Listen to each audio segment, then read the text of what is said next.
All right, so this talk is on something called the house cards, and I will do my best to not move around the entire area here. But we'll start off with saying policy is a poor substitute for preparation, and that is because most of us know how to change a tire. Everybody know how to change a tire on a car?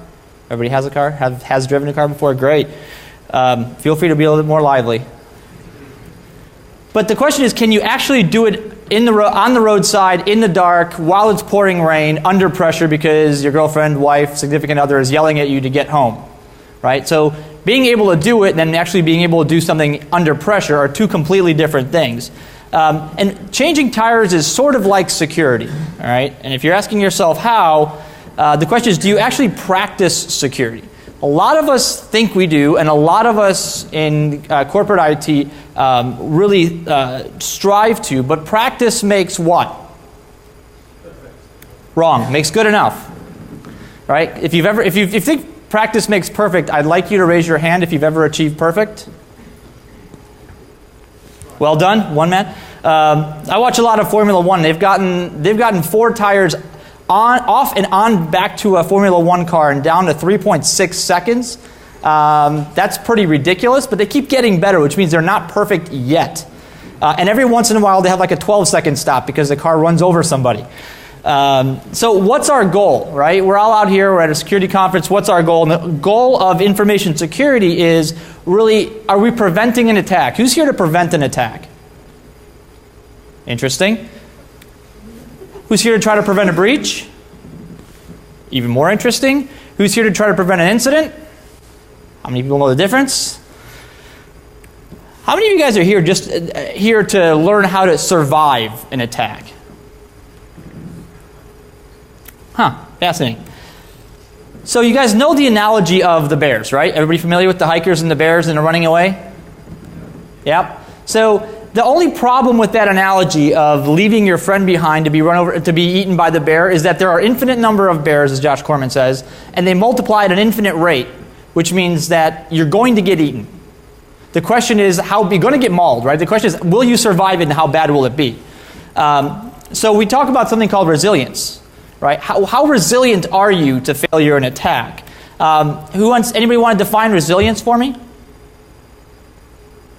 Nobody brave? Come on.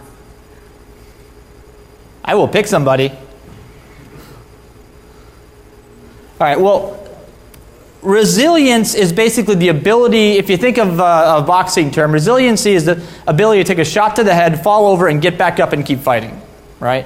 It is the ability to, in the corporate IT world, to get hacked, get breached, something bad happen, but get back to business, which is, after all, what we're really about.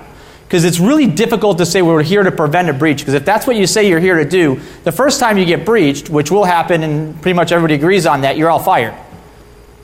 Right? That's what you're there for? So we're here to, I think, be resilient for the enterprise, and the notion is to get back to business, get back to doing what it is your company does. Can you facilitate that? How comfortable are you saying, yes, I facilitate that? I facilitate getting back to business, getting back on our feet, right? Call this a little bit of a dose of cold water, because a lot of organizations, and I get to talk to a lot of our customers, a lot of C-levels, a lot of practitioners, and the good news is mostly everybody feels rather comfortable saying that they feel resilient, that they feel they can get back up, and their evidence is interesting, but you think you're able to be resilient, but it's probably not so well. Because the notion is enterprises have a lot of policies. Everybody's got a security policy here? Yeah, okay. You have a lot of procedures, probably a big thick manual somewhere that says what to do in just about every possible case, sitting on your information security officer's shelf with about an inch of dust.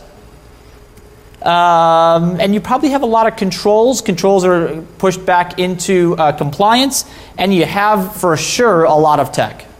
Right? Everybody's got shiny, blinky boxes and lights and software and training and all that stuff that we do. So lots and lots of technology. The question is, so what? So what? Does any of it actually work? Interesting question. So I think preparation really is relative. Preparation, like I said, going back to that tire analogy, preparation is relative because you want to know that yes, I've done it enough times where I'm comfortable, I'm changing that tire with my eyes closed and a gun to my head, right? I'm able to do that lickety-split. Well, compliance audits are something everybody pretty much prepares for because we do them often enough. Staged attacks, you guys know what a staged attack is? Who's done or been pen tested?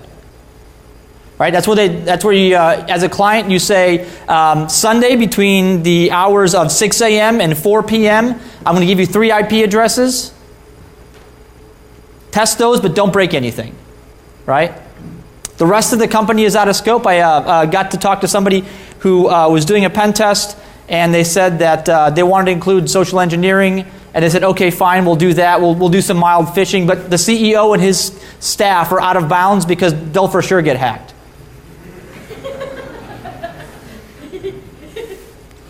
Right? So staged attacks. Things that, go ahead and pen test us. Hold on, we're not ready yet. Interesting thinking. OMG hackers, right? How many of you guys have heard your CISO or CIO talk about those big bad hackers out there? Right? Whatever you want to call them, whatever big bad words you use, and capital or lowercase a for anonymous or whatever it is, whether it's activists, whether it's bored kids, whether it's professional attackers, insiders, outsiders, people from the moon. Everybody's afraid of the big bad hacker, but these are all synthetic risks. These are things that we can plan and prepare for, and then execute against a plan and preparation. That's not a real attack. Right? When our government sits and says, okay, we're going to get into a room, we're going to say, here's what's going to happen, what's the reaction going to be to that by us? That's not a real attack because nothing is at risk. Nothing is really at stake. There's nobody really under pressure. And mentally you know that, so you're relaxed. The question is, what if? What if you get a low quality attacker? Right? Your tech and your people and your processes and all your compliance should be able to protect you. What if you get a high quality attacker? Right? These are the people, we'll call them the determined attackers, those that can actually come in. If they fail to hack your website, they'll simply get hired into your call center and write down or memorize account numbers, passwords, things like that. They'll infiltrate to exfiltrate. So there's this whole area of high impact and low probability. On the risk scale, this isn't a number one priority. But high impact and low probability is something that we need to really be aware of. Right? Because the fact that it's not likely to happen, immediately in the minds of people that lead organizations makes it a we'll get to it later thinking. But that notion of high impact, right? Bad things will happen if this does occur. So security might fail. Security will fail, right? If everybody thinks they have great security until their front page news, until they get hacked. Governments, companies that have security in their company name, everybody can and will oddly be a victim. But do you guys remember, anybody seen the movie Fight Club? All right, you guys remember Fight Club? So people, process, and technology, everything eventually fails. And the thing about Fight Club is, you don't talk about Fight Club, but we need to talk about this, right? They learned in Fight Club, they beat the snot out of each other so they could learn how to get through it and get on. So it's really easy to feel safe because I think, again, you get pen tested, you get a nice thick report, you put it on a shelf, and you feel good about it. Hopefully it's not the same findings year after year after year after year, right? Because after the third year, you're just like, hey, as a pen tester, I'm going to pull out last year's report, reprint it, and call it done and spend the other 39 and a half hours, playing World of Warcraft or something, because you know the findings are going to be the same. So it is easy to feel safe on the customer end. But if you take the word safe and replace it with complacent, it's closer to what the actual reality is. It's really easy to feel complacent. And I think, unfortunately, the point here is that a lot of us in the enterprise are very, very complacent. Right? It hasn't happened. Have anybody of you guys heard your C-levels say, it hasn't happened to us yet? Or it hasn't happened to us, why should we worry? Anybody? Yeah? Well, if it hasn't happened to you, is it simply because you don't know it has? or you are just that good, or nobody's targeted you yet. Emphasis on the yet. So my pretense here is if you're untested, I mean really tested, you're unprepared. And validation is required to validate your defenses, your response, your technology, and you need to be attacked. I mean like really attacked. I don't mean like between the hours of 7 and 8 p.m. when the security team is ready and all the things have been updated and everybody's on high alert. Not that kind of attack. Without restrictions. Right? Without restrictions. Every time I tell a group this, and you guys are probably a slightly different audience, but I've done this for a couple of executive groups, and I get this really strange look, like, are you out of your damn mind? Because something's going to break, we're all going to get fired. We can't go testing things by breaking them. That's lunacy. Which is why we emphasize caution, because if you start breaking things at random, bad things tend to happen. And if you want to talk about bad things, I've got some funny stories from a previous job that are not so funny if you are afraid of mushroom clouds. So, red teams, anybody here done red team before? So red teams are the next evolution, and they've been around for forever, but just, only certain companies are really kind of manned up and started using this. Red teams really are the go red or go home, the real way to get tested. All right? Because it's not staged. It's not limited. It's not scoped carefully to the things you know are safe already. Anybody seen the movie What About Bob? So anybody familiar with this phrase, baby steps, Bob? Bill Murray? Nobody? Yikes. All right, maybe didn't make it over here then. But it's a movie about a mentally unstable gentleman, and he's got this psychiatrist that's taking care of him, and the guy tells him baby steps, right? So he takes baby steps out to get the mail, and baby steps. He's afraid to get out of his house, right? So he takes baby steps everywhere. And if we're going to get into this notion of red teaming and really open ourselves up to real attack, it's baby steps or else. Because I don't know if I'd be willing to put anything I have on the line quite that quickly, full scope. So validation really becomes a journey for a lot of us. And the question becomes, now what?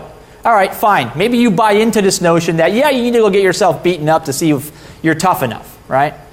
And a lot of us that run marathons, do these Tough Mudders, these Ironman type things, or Iron Woman, really the point is you're going to prove if you're really tough enough, if you've got what it takes. And the notion is, I think I do. Let's see what happens when I put myself to the test.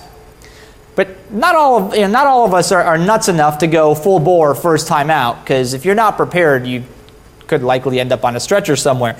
So how do you not become a deer in the headlights? How do you not become that person that gets analysis paralysis, right? Because it's really easy to say, I want to do this, but I'm going to do a careful analysis of it. I'm going to figure out exactly what I need to do so I don't break too much and get careful about this. But how do you not spend 8 months planning for something, and by the time you're done planning for it, it's become irrelevant and you got to start planning again, right? Coming from the corporate world for a while, I can tell you we got really good at this, right? We're gonna overanalyze something. We're gonna have 16 people meet to talk about what the next meeting is going to be, to plan the meeting for the meeting. And in reality, nothing actually ever gets done because everybody's really kind of afraid to pull the trigger. So here's the plan, right? Here's the plan I advertised for you. All right. There's 4 phases of this, and whether you are part of the red team or you're being red team, all of this applies. And the first phase, is, as always, is assessment, right? Let's start with assessment. So let's look at what you think your security looks like on paper. And I mean like physically on paper, because most of us have actually printed incident response manuals. Anybody got one of those? Red books, incident response manuals? Nobody? Really? Are they all digital now? Boy, I've not been around for a while then. But incident response manual, so we used to have one, my last job. It was about yay thick. It sat on the CISO's shelf, and it pretty much had a layer of dust you could write in, right? Nothing bad ever happened. That's not true. So what are your defenses? Get out all that paper, get out all that digital copy, go through all those manuals, go through all those response plans, and figure out what are your defenses, how prepared are you, or how prepared does the documentation say you are? Right? From all those pen tests you've done, from all those manuals that you have, from all those compliance officers and auditors that have come through, all those reports, how prepared are you? And more importantly, what could break? Here's what I mean by that. This isn't like what could get hacked. This is what could break. This is the fragile systems problem. Because we've all got this one project. Stop me if you've heard this one. You've all got that one project that started out as a prototype. They didn't have time to do security on it because they just needed it out the door and get it proven that it works. And then it works so well that it became production. And now if you sneeze around it, it crashes and somebody gets fired. Right? Which means, guess what? It's not patched. There's no security around it. And the first time you do any kind of exercise, including a quick Nmap sweep, the thing crashes. I know because I've done it. And bad things happen. So the question is, how bad could it be? Right? If something fell over, if we got hacked, let's just do a worst case scenario and a best case scenario and take a good right in the middle and say, all right, this will probably happen. Are we okay with what this means to us? And what artifacts? Like I said, pen test reports, other types of incidents. You probably do your own vulnerability scanning and preparation internally, right? Those things are empirical evidence you have that's hopefully going to give you a hint of good or bad. Phase 2 is planning. Planning is important because if you don't, your failure to plan is a plan to fail. I think everybody's heard that. When you're doing this type of analysis, when you're getting ready for a good old-fashioned red team beatdown, right? What's in scope? Well, if you're an organization, your vendors, your partners, you individually are in scope, right? So the idea is the bad element doesn't discriminate whether they get in through a vendor, through a partner, through a customer, through the security guard that watches the front door, or through piggybacking on your laptop, which you play World of Warcraft on every night, then bring into the security lab because you're the admin on the network. Doesn't matter, right? They'll find a way in. So that means everything has to be in scope. Because the good guys, we follow the rules, right? Rules of engagement. Right? We can't hack back. It's not legal. It's not ethical. We can't go out and just randomly hack at people. We have to have things that are in scope. Bad guys just don't give up, right? I don't know too many attackers that play by any kinds of gentleman's rules here. They will go after what they want. But this is an overwhelming thought. Really it is. Right? First time I sat down and think about this and plot this out, it becomes overwhelming because odds are you've got so much equipment in your organization, whether it's people, process, tech. You've got systems that have been there since the pre-dinosaur mainframe days. You've got things that are brand new, shiny. You've got all sorts of gear. What are you going to start with? What are you going to assess first? It's a big challenge. So strategize in pieces. Look at things in form of a puzzle. What things connect to what? It really helps to have a whiteboard at this point, or some kind of visualization tool. Right? Odds are this may happen to you. You may actually follow Ethernet cables through your data center. It's okay. Right? Sometimes you find out that an Ethernet cable goes into a wall and nobody knows what's on the other side of the wall because 10 years ago when you guys when you reconfigured the building, you forgot the NetWare 411 server that's behind the wall. And it's been running ever since. Ask me how I know. So start with really, really small parts, right? If you think about it, if you start with and scope out a single standalone app, and you just let loose on that one application, you can figure out usually that small apps that you think is a small app doesn't connect to much is a pretty big blast radius when it explodes. It generally affects a lot of things, like things you may not know about. Like that one marketing app that you don't think matters to anybody, but when it gets hacked, it happens to share a database with things like, I don't know, your ERP system. Right? So when one breaks, lots of other things down the line break. Work towards bigger units. So start with an app, go to a bunch of apps, then work your way up to an entire business unit if you have those, and then work your way out until eventually you're working at entire BUs, the scope of an entire business unit. Eventually, everything becomes in scope, right? So this is where no holds barred. Here's a blank check, essentially, that says we won't sue you when you break something. Go out and get the CEO's account number, transfer a penny in or out of the corporate finance account. See what happens. Come back with, some data that's conclusive that you've been in the network. Everything becomes in scope. And this is where you start really thinking like a real attacker, right? Start thinking like not like a pen tester where the goal is to exploit, get in, and prove that, yes, I've exploited that box, I've gotten the shell, yay, I'm done. You actually get in and find a target, and you start acquiring information with the intent that you're not going to actually use it, but you're thinking, what could I do here that I could actually go use? Right? How could I actually go break things here? But first, there's one thing you have to do, and that is CYA, cover your apps. Nobody got that? All right. Caroline's laughing. So who should be aware of this? Who do you want to tell? Remember, you want to be realistic, right? You can't tell nobody, because when things go wrong and nobody else knows besides you, I have news for you. There's a word for that, fired. Right? We call that a resume generating event. So you have to be realistic. I recommend having as few as possible people know about this. Right? But as few as possible means you need to do a really good CYA. My advice is go to like senior legal general counsel, senior legal counsel, senior risk, somebody that's not in the IT line of fire, that isn't likely to go tell the IT people, hey, this is going to happen, you should be prepared, but is okay with doing what? Accepting risk. Right? The risk of bad things. So again, trusted senior leadership is a good idea. Keyword, trusted senior leadership. So phase 3, action. Lights, camera, action. Get out the best ninjas you've got. Get people that actually know what they're doing, that don't just do a Nessus scan and find a framework to exploit. Because what did HD say? It's HD Moore's Law. Right? Any idiot can pen test with Metasploit. If you can get in that way, odds are security isn't something your company knows anything about. So get somebody that's good and start doing this type of validation in phases. All right, the first phase of any good attack is reconnaissance. Whether you're going to do open source types of information gathering, intelligence gathering, IP address lookups, DNS brute forcing, start getting intel by getting to know people, hang out in the parking lot, visit their cafes, troll their Facebook pages, find them on Twitter, right? Figure out what they're about, what they do. Get as much information as possible. Find a target that you want to acquire, something that's interesting. Find something that is of lots of value to you.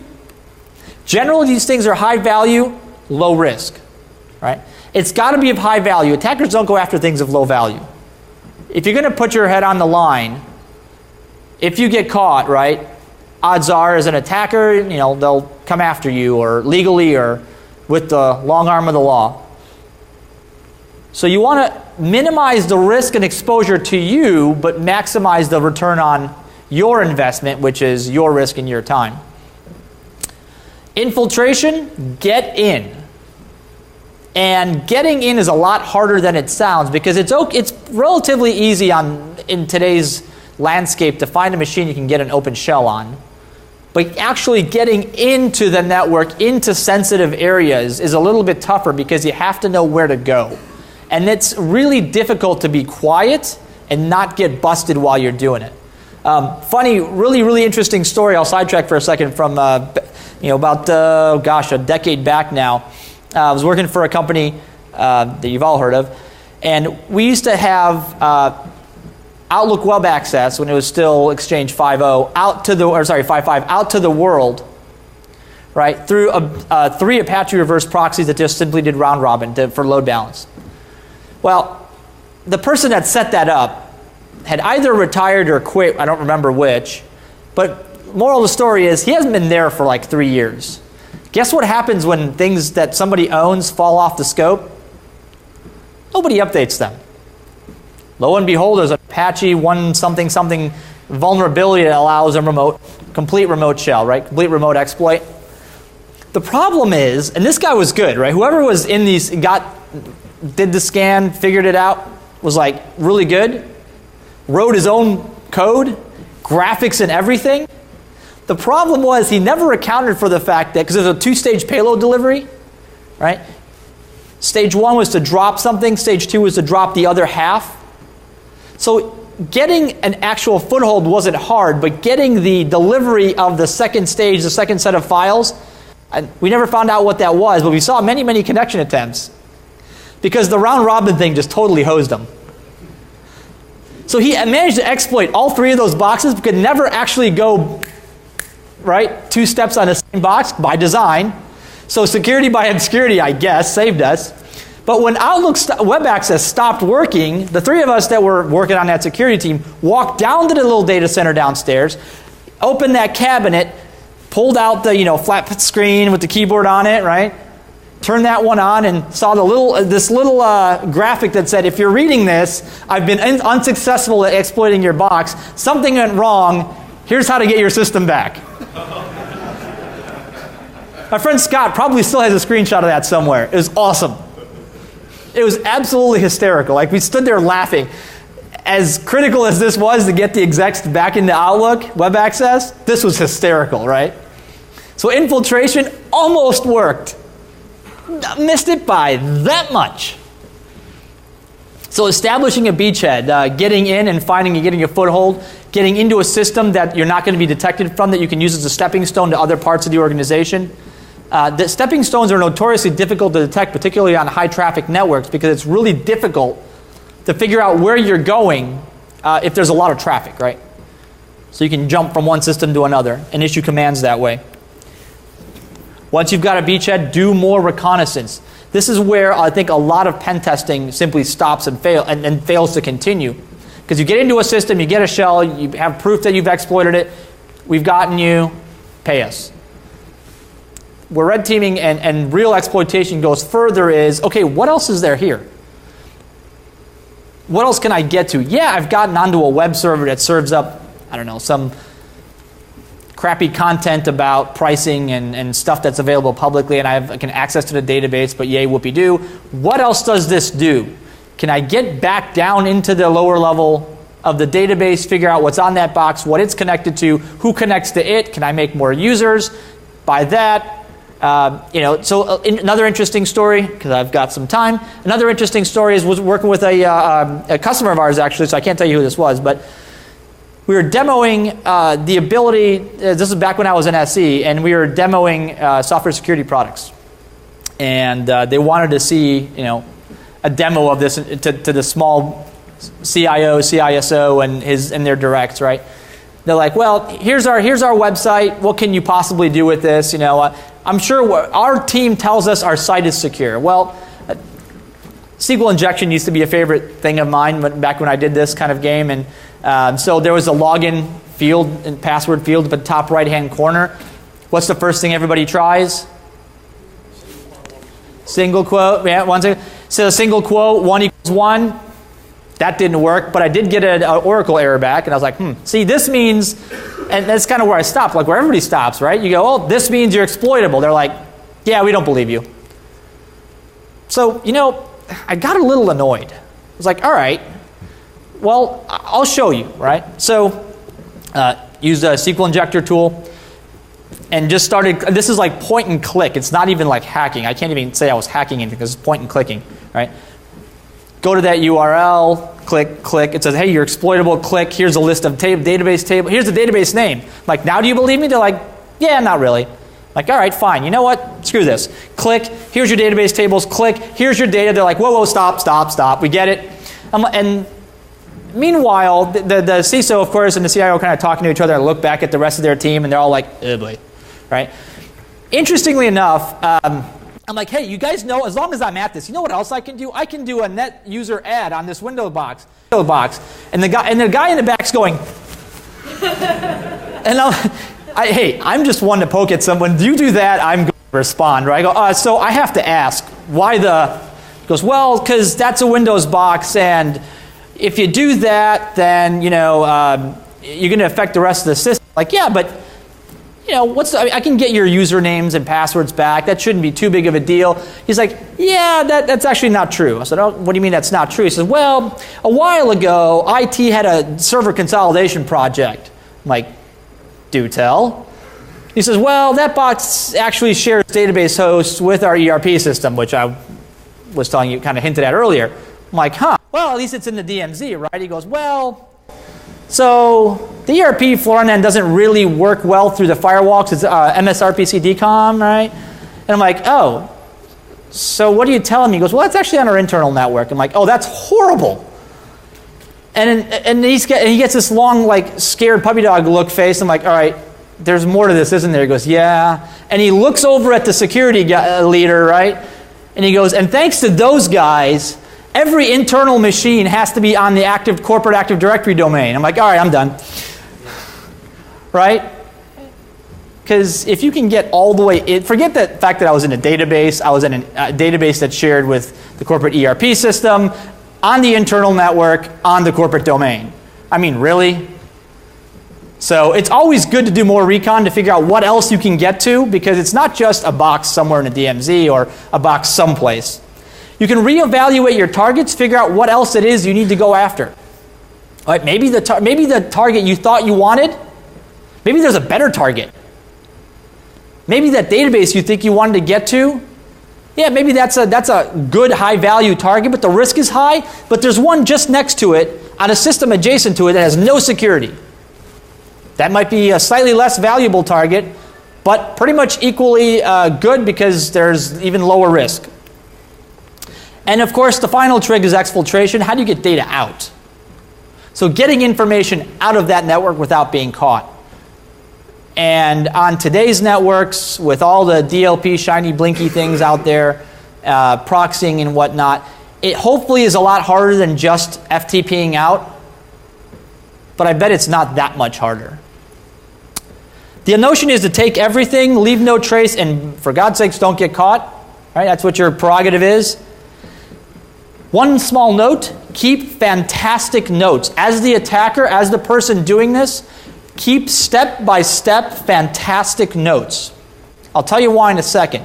But the key to a lot of this is, there's got to be a trap door underneath here at any moment. You can feel this whole thing moving. Keep fantastic notes.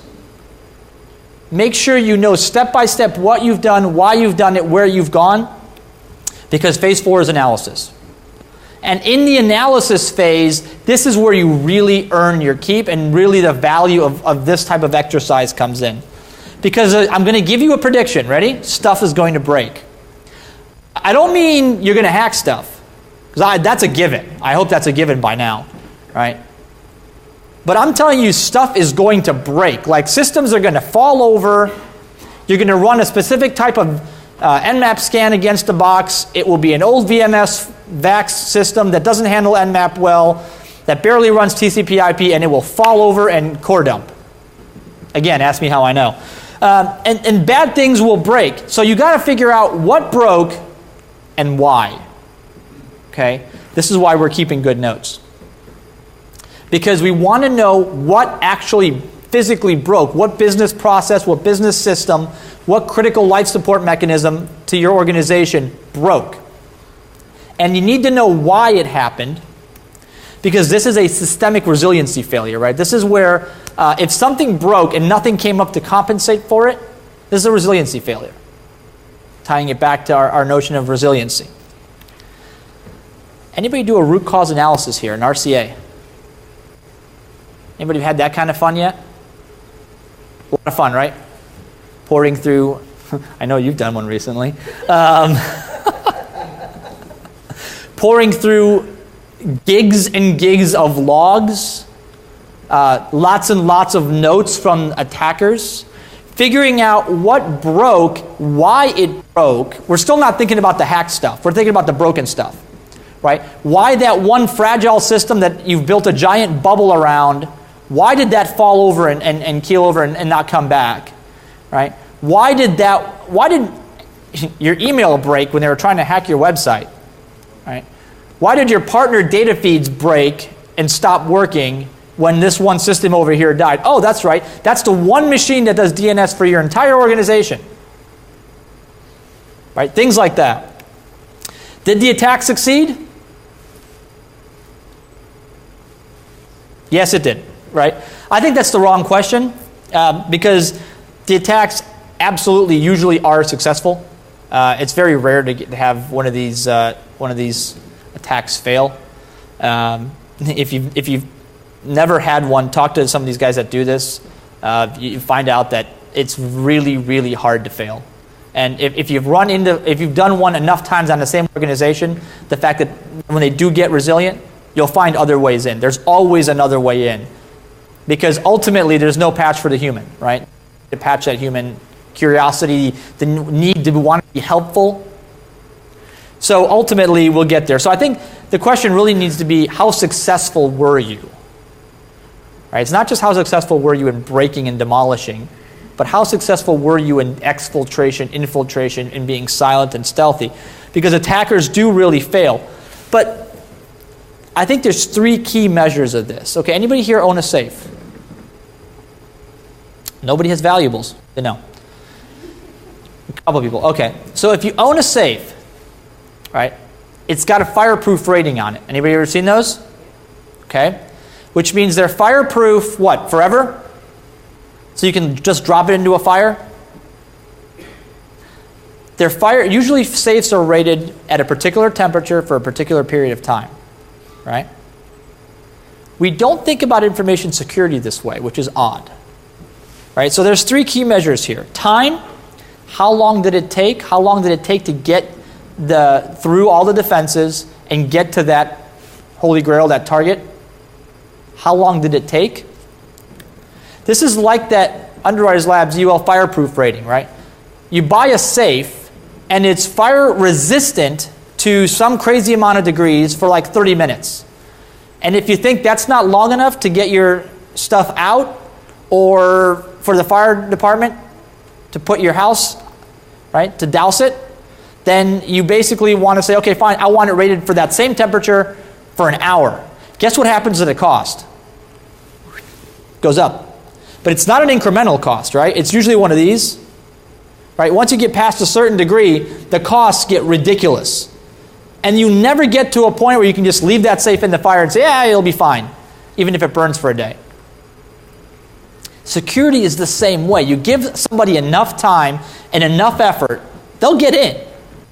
How resilient do you want to be to their attack? Right? And then, of course, how much damage can be done? Okay? How much damage did that red team do in terms of what broke and what they were able to get? How extensive was this attack? How extensive was this infill and exfiltration? That's always a key. So how bad was it is a good question to ask. After you've had a red team come through your organization, blow through like a hurricane, how bad was it? How many hours did your IT team spend recovering from the things that broke? How many hours did you spend triaging and trying to look at dashboards and figure out where they got in, how they got in? Or more importantly, did anybody notice? And of course, the last thing is how critical. So how long, how much damage, and how critical was the thing that they got? That's your final measure. How critical was the system, the data, the information, whatever it is? How critical was the stuff they got? All right, so there it is. How critical was the asset, and what did they get?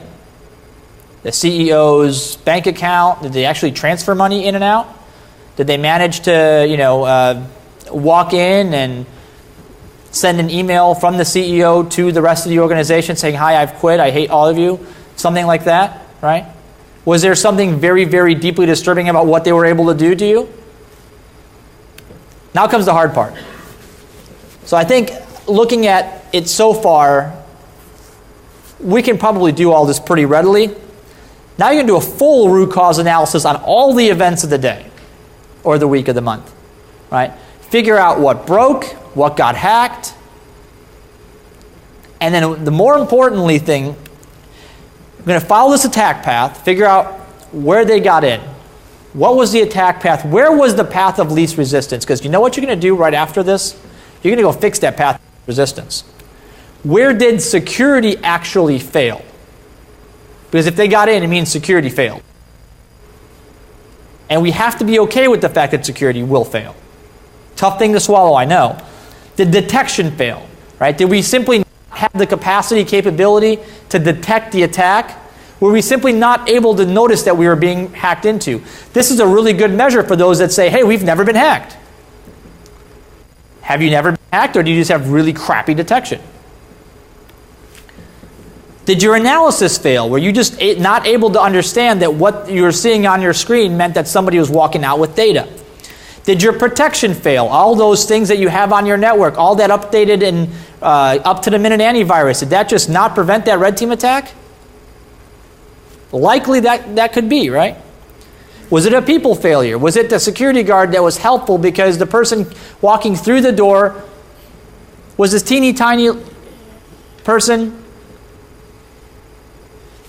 holding a box of Girl Scout cookies saying, I'm delivering these to the office. Can you hold the door open for me? I'm about to drop it. I bet you that works every time. Do you think they're going to ask for a badge? Was it a process failure? Right? Was there simply a chain of events issue there? Was there a person that was on vacation the time this happened that was critical to the response, and it took too long to reach him or her, and everything failed beyond that? Was it a technology failure? Did all that technology you've spent all that money on simply not do you any good? Right? That is entirely possible. Was it an enterprise intelligence failure? Now, here's what I mean by this. It's an ability to, enterprise intelligence is kind of like the ability to connect the dots. Lots of people talk about this, but I want to give you a perfect example of this, okay? Say you've just had a massive SQL injection data exfiltration out of one of your critical systems.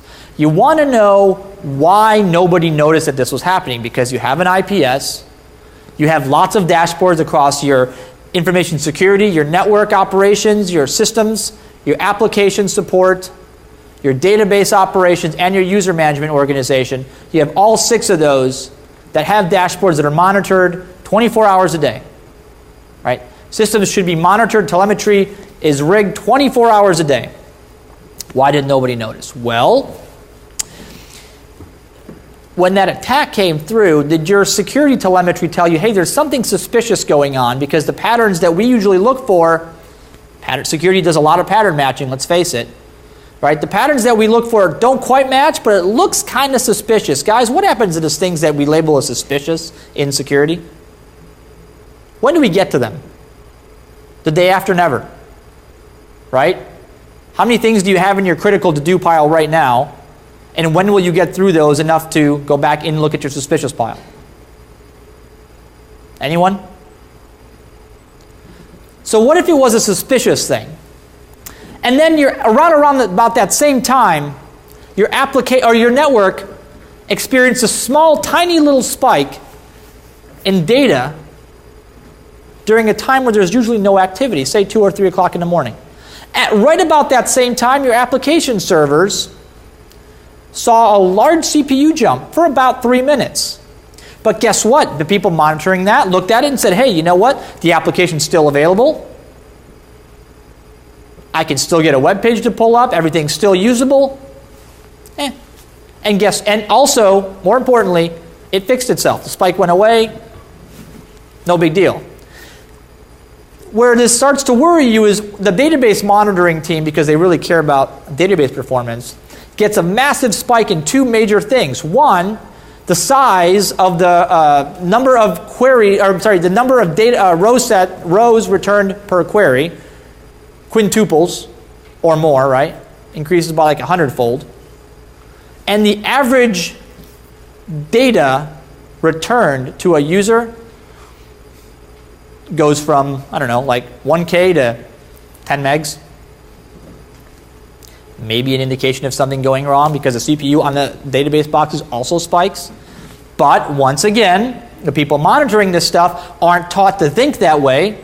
So when they notice that, the slowdown comes, the spike happens, but within 2 or 3 minutes before they're able to mobilize, it goes away. The indexes are still there. Database is still consistent, performing nicely. They go back to sleep. The user team notices that a new user was created at 3 a.m., and then that user was deleted at 3:05 a.m. You want to hear something funny? They just assume the security team was doing some sort of testing, and they think nothing of it. So when we look at those events all in their separate silos, no biggie, right? You string them together and you go, dear Lord, we've been SQL injected. But because very few organizations have the capacity to look completely across, horizontally and vertically across their enterprise, including all the data you collect, this is the problem, right? So this is an inability to connect the dots. So what is the remedy here? Well, unfortunately, I think a lot of this goes back to Defense 101, things we learned when we first got into information security. We'll call these the basic. The detect, deter, and respond, things that our military has learned to do. Detect the issue, deter it long enough to make a decision on your response. Whether you're doing an OODA loop or other kinds of iterative work through a issue, detect, deter, and respond. Can you detect it? Deter it long enough to make a response on it. Can you deploy countermeasures? Lots of organizations don't have any idea what countermeasures are, right? If you're being actively attacked, can you stand up a dummy system or redirect your attackers to a honeypot while you figure out what the heck you're going to do about them? Because you ultimately want to have minimal change in the environment that you're now trying to change as a security person doing the review of this. You're doing the full root cause analysis of the attack that was successful, and you want to make a change. Like, you really want to go through and say, all right, we're not going to fail this way again. But you can't run around the company saying we have to change everything we do, right? That's just not going to fly. You have to be non-disruptive. So you want minimum change with maximum impact. What things can I do? Can I simply turn on user auditing on every system? Small thing. Can I collect data about user activity across all my systems to one central location so I can monitor it actively? That's a small thing you can do on the grand scheme of scale of things. So what are your goals? Do you want to deter the casual hacker, what we call this the low-grade attacker, script kiddie, skitty, whatever you want to call these kids? Right? Somebody that's just simply casually scanning your network and trying to find the very simply low-hanging fruit that they can then post and tell their friends about on Pastebin? Do you want to slow down an attacker long enough so you can detect, deter, and do some kind of meaningful response? Because I promise you, a lot of the massive data breaches that happened didn't all happen in a single packet. Right? There was a chain of events that happened. There was a series of data bits that crossed the wire. If somebody could have caught that early enough, you end up losing 10,000 records, not 10 million. Make sense? So you want to be able to detect and react as quickly as possible, which requires automation, but automation has to be tuned not to make mistakes and cause adverse reaction to the company. So fortifying your defenses is also a really big deal, right? Understanding the fact that perimeter defense that we used a decade ago in security is very much not applicable anymore in the way we used to think about it. We started building fences around our companies because we couldn't figure out how to secure data, so we built a fence around the company because we only had one T1 in with a firewall and you could only get in and out one way. And then all the executives got laptops. And then all of a sudden, your laptops, your endpoints became the perimeter, right? They all had a perimeter around them. So we put host-based intrusion detection and prevention, antivirus, everything on the endpoints. We loaded them down with more agents that we could basically carry, which means the boot up process is now like 30 minutes for every machine, right? Full disk encryption, endpoint protection, antivirus, network identification agents. I could keep going. And then eventually we get into, hey, maybe we can actually protect data. So fortifying our defenses is a big deal, and optimizing our defenses. Optimizing defenses for response. Right? How do you optimize for response? It's being able to make decisions very, very quickly. Right? Lots of the defenses that are out there are all after the fact. Like, they're great at logging, but they'll tell you you were hacked 30 minutes ago. Which is nice if you want to have enough time to get out of the building before the press hits. But not really good if you're actually trying to stop it. Because red teams as an exercise and as a group never actually is done, right? You take one iteration of it, And you go, all right, this was the worst exercise in the history of mankind. It took us 30 seconds. We got everything. Here's how we got there. Here's what we broke. You sit down. You do a couple weeks worth of real good work on it. You come up with what to fix first. You start working on those. You fix those things and go, all right, one more time. Let's do it again. And then something else completely unrelated breaks. You're like, crap. All right, I'll go fix that. And you fix that. And then eventually you get to a point where all the boring, easy things are now fixed. And somebody's going to have to try really freaking hard to break in and get stuff. Generally, by then, you're at that fireproof rating, right? Where you're not fireproof, you're fire resilient, you're resistant. So that means as they're trying to break in, hopefully somewhere along the line, they sound off an alarm bell, and you're like, hey, somebody's trying to break in, we should go stop them. Right? That's what you're hoping to get to. You're not going to prevent anybody from breaking in. It's a lofty goal, but unfortunately, I don't think it's reachable.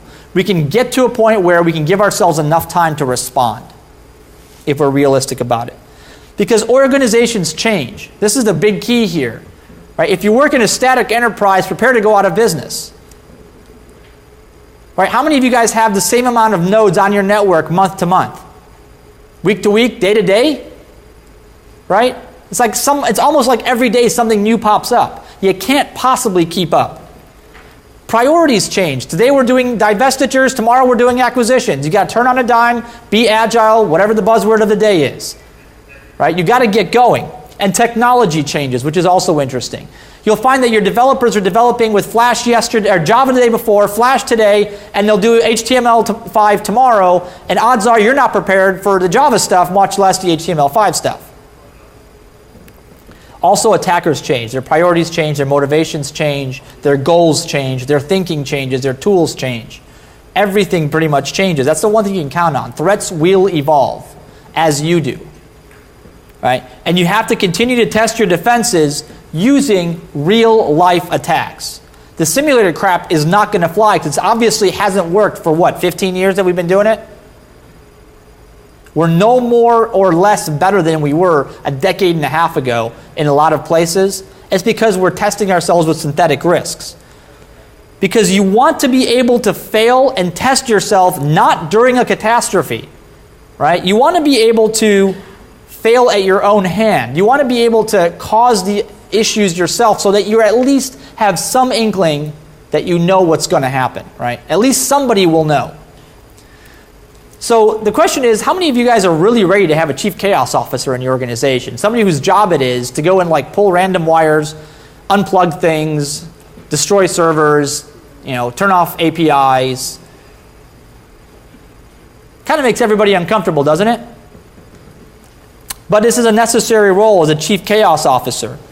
It's not going to be a job description, so don't go looking for it on Monster quite yet. Right? But it's going to be, I think, over the next couple of years, we're going to start recognizing the fact that something like this is necessary. We need to have people responsible for causing just a little bit of chaos, maybe instrumented chaos, so that we can continue to evolve from this chaos. And we're always practicing changing that tire, so that we get better and better and better and better at it. Eventually, we're like the Formula One team, who, yeah, you'll make a mistake every once in a while, but you'll win a lot of races, because at 3.6 seconds to change 4 tires, good golly. Right, I can't sneeze that fast. Because like I said, you do want to fail at your own hands, right? When you've instrumented it, when you're ready for it, you meaning like you, the CISO, not your team, right? Not the business, but when you're actually thinking about doing this, because you're going to learn from it, not when you're front page news. So you want to fail at your own hands, not your enemies. Absolutely, each and every time. That's all I got, folks. I hope it was informative. There's my actual Twitter handle. Any questions, thoughts, comments? You guys have been a little quiet.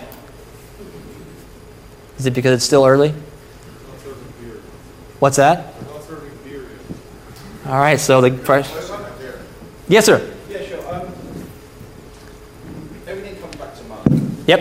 In business. It does come back to money. You're right. And when we talk about high risks, in reality, we're talking about money. Yep. Okay, things that cost us money through lawsuits, loss of reputation, and everything else. Thank you. The problem I have. This is as a professional pen tester, I love this. The blank check especially, it's a beautiful thing. And I can see where we all work to really cramped scopes and this is a big problem. The problem you get, though, is in over-controlling. ISO 27001, wisdom tells us you can't spend 100 grand preventing a 50k risk. Absolutely. Okay. And the problem you get here is you write this blank check to this red team, you spend 150k on a project, and the maximum financial impact they come back with is 50k. You've over-controlled dramatically. You're technically not compliant anymore with ISO 27001. That is a very, very real risk that you run into, right? So the unfortunate part is sometimes, and we had this discussion yesterday with a friend of mine that I actually met for the first time here yesterday in person, but we had a really interesting discussion actually just around that. What happens when your worst case scenario is better than you anticipated?